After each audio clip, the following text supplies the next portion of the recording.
হরে কৃষ্ণা।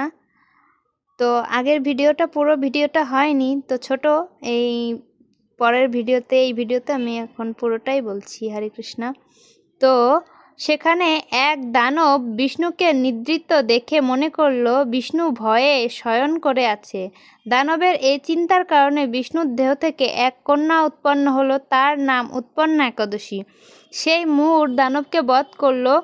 বিষ্ণু নিদ্রা থেকে ওঠার পর দেখল এই কন্যা মূঢ় দানবকে বধ করেছে। বিষ্ণু এই একাদশীকে বর দিলেন, এই ব্রত পালনকারীর সম্পূর্ণ ইচ্ছা পূরণ হবে। এই একাদশীর ব্রত পালনে বিষ্ণুর পূজাই হবে।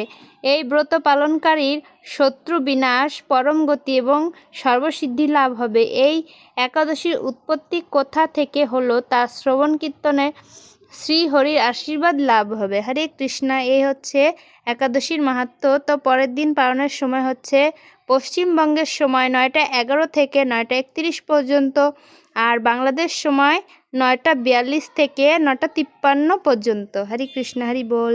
সকলের চরণে প্রণাম। হরি বল।